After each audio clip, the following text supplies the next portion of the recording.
On an American network, NBC, Philip claimed the royal family was broke. Was it? Should he have said that? Well, it was running out of money in terms. It was not a. This was the simple plain shooting party, as he said. Well, so I had a shooting party where instead of laying out, shampoos and soaps, you lay out condoms, poppers, and lube. I mean, this is what was. The staff were shocked. Et si la personne même qui n'a jamais manqué un engagement royal disparaissait soudainement de la scène publique? Par un matin calme de février, un titre a frappé l'internet et a plongé le monde dans le silence. Le retrait soudain de la princesse Catherine laisse tout le monde sans voix. La première semaine de l'année, elle rayonnait lors d'un événement sur la littératie des enfants à Manchester, son sourire aussi familier que jamais. Puis une à une, ses apparitions prévues ont disparu du calendrier du palais, remplacées par de vagues mentions de rendez-vous privés, et finalement, un agenda étrangement vide. Le Palais Royal a publié une déclaration soigneusement formulée. Une période de repos recommandée par son équipe médicale, avec la promesse de reprendre ses fonctions en temps voulu. Mais derrière ces mots polis, le personnel qui sert depuis des décennies a ressenti un changement palpable. Des réunions reportées, l'agitation du secrétaire privé remplacée par une attente silencieuse. S'agissait-il d'une crise de santé personnelle, ou du début d'un changement plus profond dans la direction de la monarchie? Rejoignez-nous alors que nous décryptons cette absence mystérieuse, les implications possibles pour l'avenir de la famille royale, et pourquoi cette seule nouvelle a stupéfié le monde. Lorsque les premiers murmures de l'hiver ont glissé dans les couloirs du palais de Kensington, personne ne s'attendait à ce qu'ils annoncent un silence qui résonnerait à travers la nation. Au début de janvier, la princesse Catherine est apparue à un événement sur la littératie des enfants à Manchester, son sourire chaleureux et constant comme toujours, témoignage de la vigueur qui était devenue sa marque publique. La semaine suivante, la circulaire de la cour royale a inscrit son nom sous la rubrique Rendez-vous privé, une mention vague qui pesait plus lourd que l'annonce éclatante de sa présence la semaine précédente. Le calendrier, autrefois rempli de ses engagements, était étrangement vide. La brève déclaration du palais, publiée par un matin gris de février, était soigneusement calibrée. La princesse de Galles entreprend une période de repos sur les conseils de son équipe médicale, disait-elle. Son Altesse royale se réjouit de reprendre ses fonctions en temps voulu. Les mots étaient suffisamment rassurants pour apaiser l'inquiétude immédiate, même les briefings du matin, autrefois pleins d'énergie, prenaient désormais un ton férié. « Nous opérons dans le noir », confia un haut conseiller en buvant son café dans la cuisine du personnel, la voix à peine audible. « J'ai traversé 3 scandales royaux et 2 divorces. Mais je n'ai jamais vu le rideau tiré aussi serré. » En mars, la retenue des médias commença à s'effilocher. Les correspondants royaux, qui avaient d'abord respecté la demande de la famille pour la vie privée, faisaient face à une pression croissante de la part des rédacteurs avides de réponses. Ce qui avait commencé comme des spéculations sur les réseaux sociaux se transforma en théorie du complot à part entière. Catherine était-elle gravement malade? Y avait-il eu une crise familiale? Le mariage était-il en difficulté? Le silence persistant du palais ne faisait qu'alimenter la frénésie. Chaque jour sans nouvelles devenait un titre en soi. Au 42e jour, la une d'un tabloïd publia une photo d'archives de Catherine souriant lors d'un gala caritatif quelques mois plus tôt, l'image semblant désormais être la preuve d'une autre époque. À l'intérieur du palais, William portait le poids de la curiosité publique avec une détermination sombre. Lors d'un événement caritatif pour les anciens combattants à Birmingham, il répondit aux questions inévitables avec une habileté rodée. Catherine se repose et récupère, dit-il, la mâchoire serrée. Elle est reconnaissante de l'inquiétude de chacun et demande de la vie privée pendant cette période. Mais ses yeux racontaient une autre histoire. Ceux qui le connaissaient bien voyaient les ombres sous ses yeux, les nouvelles rides gravées autour de sa bouche. C'était un homme portant quelque chose de lourd, quelque chose qu'il ne pouvait poser, ne pouvait partager, ne pouvait fuir. Tard dans la nuit, après que ses enfants étaient endormis, William s'asseyait dans son bureau entouré de dossiers de briefing sur lesquels il n'arrivait pas à se concentrer. L'horloge grand-père dans le coin marquait le temps avec une précision implacable. Chaque tic rappelait que le monde extérieur attendait, exigeait, spéculait. Il pend la santé de la princesse avait été le sujet de conversations chuchotées dans les salles de son équipe médicale privée. « Nous ne pouvons pas nous permettre une rechute », avait dit le docteur Mitchell, d'une voix posée. « Votre santé et votre rétablissement dépendent d'un repos ininterrompu. » Catherine avait écouté, son visage se figeant dans un masque de détermination. Elle s'était résignée au fait que sa personnalité publique ne pouvait pas se permettre d'être une exhibition. Pourtant, le conseil de son médecin était un appel à la reddition. Elle devait renoncer à la vigueur qui avait défini son image publique et accepter une bataille privée que personne, pas même sa propre famille, n'avait le droit de voir. La pression montait comme une tempête derrière les murs du palais. Des équipes de paparazzi se rassemblaient dans les jardins, des drones planaient près des portes du palais, et les tabloïds offraient des sommes qui promettaient d'acheter la prochaine image volée. Un dossier médical non autorisé avait fuité en ligne, plus tard prouvé comme étant fabriqué, mais suffisamment viral pour agiter l'imagination publique déjà ébranlée. Les tabloïds commencèrent à demander tout ce qui pourrait satisfaire les masses affamées tandis que les paparazzis ne se contentaient plus d'un simple titre. Ils voulaient un aperçu, un instant, une photographie de la princesse en convalescence. Le roi Charles, qui avait vu la couronne traverser des générations de crises, déclara lors d'une réunion d'urgence que cela ne peut pas continuer. L'alternative à une frénésie médiatique était une autre frénésie médiatique, et l'autre option était de laisser l'imagination du public s'emballer. Le débat qui suivit fut douloureux dans sa familiarité. Combien révéler, comment le présenter, quel mot satisferait la curiosité sans l'alimenter. Chaque option semblait être une trahison de la vie privée de Catherine, de la dignité de la famille, de la mince frontière entre transparence et exploitation. Le compromis prit la forme d'une photographie publiée un dimanche après-midi tranquille, à la fin du mois d'avril. Elle montrait Catherine dans les jardins du palais de Kensington, la lumière du soleil filtrant à travers les feuilles. Elle portait un simple pull et un jean, ses cheveux attachés en arrière de façon Catherine y avait résisté pendant des semaines. « Je ne suis pas un animal de zoo », avait-elle dit lorsque l'idée avait été proposée pour la première fois. « Je ne vais pas faire de la récupération pour leur divertissement. » Mais la pression incessante et la conscience que son invisibilité persistante créait son propre cirque finirent par l'emporter sur elle. William avait pris la photo lui-même lors d'un des rares moments où elle s'était sentie assez bien pour s'asseoir dehors. En regardant l'image plus tard, il vit ce que les autres ne voyaient pas. La tension autour de ses yeux, la façon précautionneuse dont elle se tenait, le fait que ce moment soi-disant décontracté avait nécessité 3 tentatives parce qu'elle devait se reposer entre chacune. Ce fut le point de rupture. Si la photographie était censée satisfaire la curiosité, elle échoua. En quelques jours, les tentatives non autorisées de photographier Catherine s'intensifièrent. Un drone plana près du palais de Kensington. Un photographe muni d'un téléobjectif fut surpris sur le terrain d'un domaine privé où la famille séjournait. Les tabloïds proposèrent des sommes de plus en plus élevées pour toute image récente authentique. Un matin, un dossier médical divulgué apparut en ligne, plus tard prouvé comme étant fabriqué, mais suffisamment crédible pour devenir viral. William atteignit sa limite. Il convoqua le directeur de la communication du palais, le secrétaire privé du roi et le conseiller juridique de la famille à une réunion d'urgence. « Assez, dit-il. Et ce mot unique portait plus d'autorité que n'importe quel décret royal. Nous allons dire la vérité. Pas toute la vérité. Certaines choses restent à nous, mais suffisamment pour qu'ils ne puissent pas combler les vides avec des fantasmes. » Les objections fusèrent immédiatement. « Votre Altesse royale, » commença le directeur de la communication, invoquant le précédent. Le précédent que cela crée. William intervint. « Ce qui m'importe, c'est que ma femme puisse guérir sans être traquée. Ce qui m'importe, c'est que mes enfants n'apprennent pas que la maladie de leur mère est honteuse parce que nous avons trop peur de l'admettre. Ce qui m'importe, c'est la décence humaine fondamentale, qui semble s'être perdue quelque part entre la tradition et la princesse de Galles suit un traitement pour une affection médicale importante qui l'a obligée à se retirer de ses fonctions publiques. Cette décision n'a pas été prise à la légère, mais elle a été rendue nécessaire par les conseils de son équipe médicale et les besoins de sa convalescence.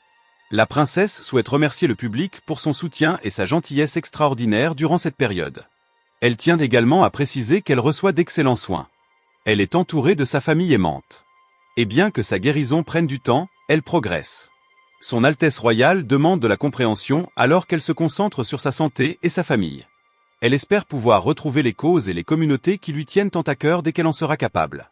D'ici là, elle souhaite que le public respecte sa vie privée et celle de sa famille. Les mots sont tombés dans un monde qui vivait dans l'obscurité depuis des semaines. Certains lecteurs ont trouvé du réconfort dans cette transparence, un rappel que même les personnalités publiques sont des personnes privées qui méritent soin et dignité. D'autres y ont vu un compromis inévitable, une miette jetée à une foule affamée pour acheter un peu plus de silence. La déclaration n'a pas répondu à toutes les questions, mais elle a dissipé l'espace qui permettait à l'imagination du public de s'emballer. C'était une concession à la vérité, un refus de laisser la spéculation devenir le seul récit. Dans les jours qui ont suivi, la convalescence de la princesse s'est poursuivie dans une discrétion attentive. Les mises à jour de l'équipe médicale, partagées en privé avec la famille, n'étaient plus un sujet de gros titres. Les drones des paparazzis ont été interdits dans les abords immédiats du palais. Les tabloïds, qui avaient offert de grosses sommes pour une véritable image récente, se sont retrouvés bredouilles. Le public, toujours curieux mais désormais informé, a réagi avec un mélange d'admiration et de prudence. Les commentaires sur le site royal reflétaient la complexité de la situation. Certains louaient la transparence, d'autres critiquaient le moment choisi, et beaucoup se contentaient de remercier la famille pour sa patience. Ainsi, l'histoire de la disparition soudaine de Catherine, la spéculation la princesse de Galles, dans son jardin au palais de Kensington, était revenue à un moment de calme, non pas pour la caméra, mais pour elle-même, et ce calme était peut-être la déclaration la plus puissante de toutes. La vérité, une fois sortie des couloirs dorés, s'est répandue vers l'extérieur avec une inévitable tranquillité. La main de Catherine, ferme sur l'encre, a ancré la déclaration dans une authenticité personnelle. Dans le même souffle où la déclaration avait été rédigée, le langage du palais s'est adouci, le script formel cédant la place à un acte de transparence indéniable. Une signature qui appartenait à la princesse elle-même. Au moment où les mots se sont installés dans le domaine public, le monde n'a pas seulement absorbé le fait de son absence. Il a absorbé la gravité de son silence. Immédiatement, l'Internet a poussé un soupir collectif. Des hashtags ont fleuri sur les plateformes, vie privée, humanité, empathie, capturant le moment dans un flot de commentaires. Des citoyens ordinaires, étrangers à la cour, ont commencé à ouvrir leurs propres histoires de lutte cachée, de maladies qui avaient vécu derrière des voiles de silence. Une mère faisant défiler le fil viral a remarqué « Mon père devait continuer à aller à tous ses rendez-vous jusqu'à ce qu'il s'effondre et personne n'a parlé ». Un jeune étudiant a ajouté « J'en ai marre du récit, ne jamais craquer ». Nous sommes tous humains. Les défenseurs de la santé mentale, déjà sensibilisés par la lumière projetée par la pandémie sur les blessures invisibles, ont saisi l'instant pour mettre en avant un nouveau récit. Ils ont présenté la révélation de la princesse comme un tournant, un exemple d'une figure publique affrontant la maladie ouvertement sans sacrifier sa dignité. Leurs voix ont fait écho au cœur plus large selon lequel l'empathie n'était pas perdue mais redécouverte. À l'intérieur du palais, l'atmosphère qui semblait autrefois impénétrable a commencé à s'alléger. Les jours qui ont suivi la déclaration ont été marqués par un changement palpable.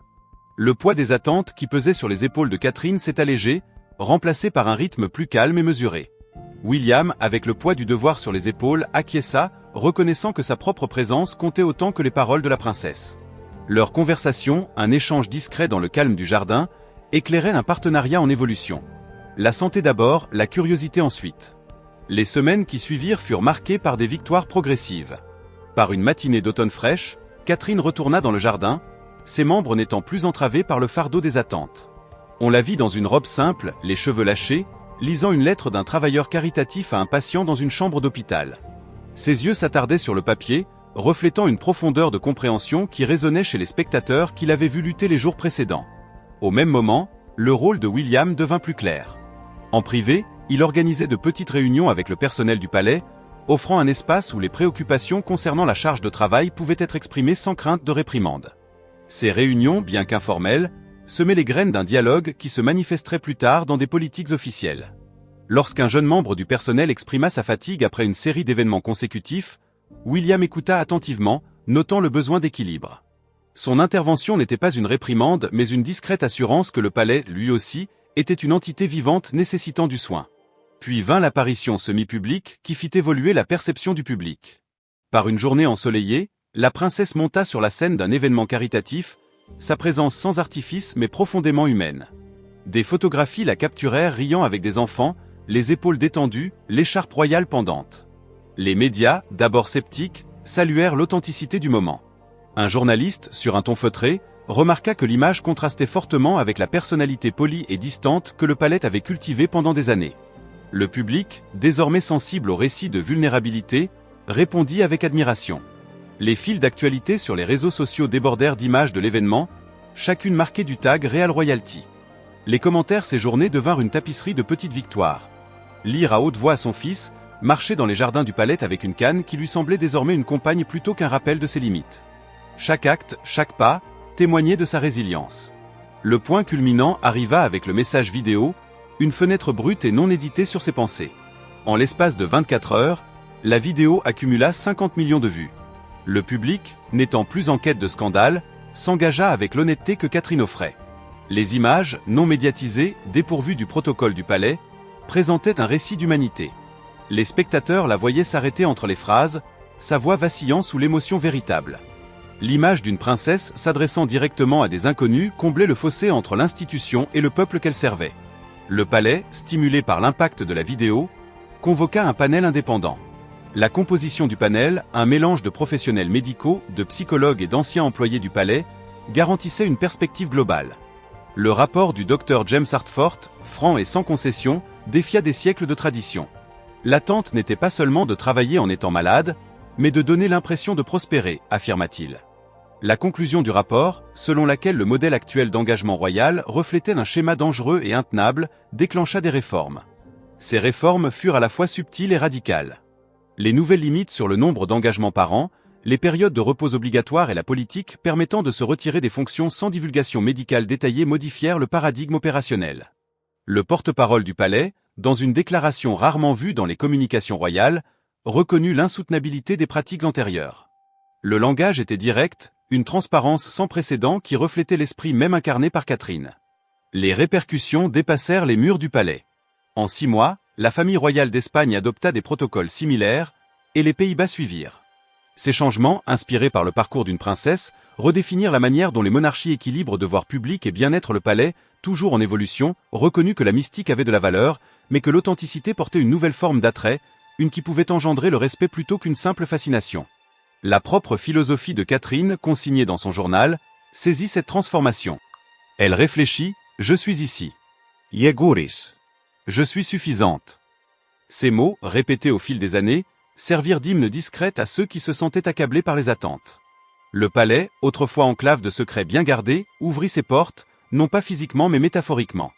L'espace laissé par le silence devint un jardin où l'humanité pouvait s'épanouir, où une couronne n'était pas la seule mesure de la valeur. En définitive, la réaction du monde face au mutisme de la princesse ne disparut pas dans l'oubli. Au contraire, elle sema une révolution silencieuse, une reconnaissance institutionnelle que le devoir ne devait pas éclipser le bien-être. Les nouveaux protocoles du palais, les réformes à travers l'Europe, et le dialogue continu entre les familles royales et le public, tout cela découla d'une seule révélation honnête. À travers le prisme de cette histoire, on voit que le chagrin ne résidait jamais dans la maladie elle-même. Il se trouvait dans le déni prolongé de l'humanité. Le parcours de Catherine, du bord de la disparition à l'émergence de l'authenticité, réécrivit les règles d'une institution séculaire. Dans un monde souvent guidé par le spectacle, sa vérité prouva que l'empathie et le réalisme pouvaient coexister avec le service public. Le palais, désormais vivant, se dresse comme un témoignage du pouvoir de parler franchement, de laisser l'humanité briller plus fort que n'importe quelle couronne. La nouvelle ouverture du palais, autrefois un murmure, résonna désormais dans chaque couloir de la nation. Ce n'était plus une affaire rare et secrète, cela devint une conversation continue. Au fil des premiers mois, la curiosité du public se déplaça du spectacle du mutisme de la princesse vers les changements tangibles qui se produisaient au sein de l'institution. Les entrées du journal de Catherine, longtemps enfermées, commencèrent. Les réformes elles-mêmes étaient autant une histoire de changement procédural qu'un tournant culturel. Le nouveau protocole limitant le nombre d'engagements par an, auparavant une suggestion, devint une règle stricte appliquée par un nouveau comité de surveillance. Les membres de ce comité, issus de divers horizons professionnels de la santé, psychologues et anciens employés du palais, se réunissaient chaque semaine, examinant chaque apparition prévue. Ils évaluaient le but, l'impact potentiel sur le public et la santé personnelle du participant. Le processus était transparent, avec des résumés publiés en ligne pour consultation publique, permettant aux citoyens de voir comment les décisions étaient prises. Au sein des jardins du palais, un jardin paisible de roses et de lavande, autrefois un refuge isolé pour Catherine, fut ouvert au public pour des visites guidées. Le nom du jardin fut changé en le sanctuaire de la guérison. Ce jardin, jadis refuge privé, devint un symbole vivant de l'engagement du palais envers le bien-être. Le public pouvait désormais se promener parmi les massifs, écouter des récits de service royal racontés sur un ton doux, et repartir avec un sentiment d'humanité partagé plutôt qu'une révérence distante. Les effets d'entraînement dépassèrent largement les frontières du pays.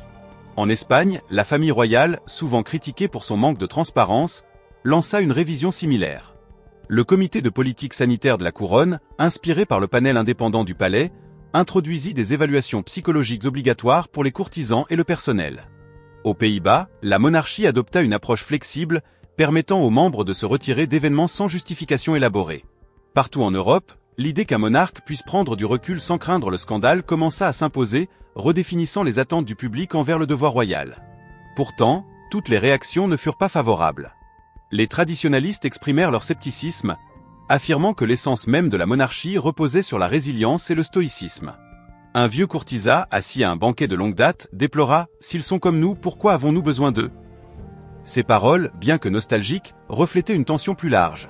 La lutte entre la préservation des on la voyait souvent dans les jardins du palais, interagissant avec les travailleurs caritatifs, non pas comme une figure de proue mais comme une participante. Ces visites au centre communautaire n'étaient plus mises en scène mais intimes. Elle écoutait plus qu'elle ne parlait, permettant au récit des gens ordinaires de façonner sa compréhension du monde. Dans son journal, elle a consigné un moment où elle a aidé une jeune mère à organiser une collecte de dons.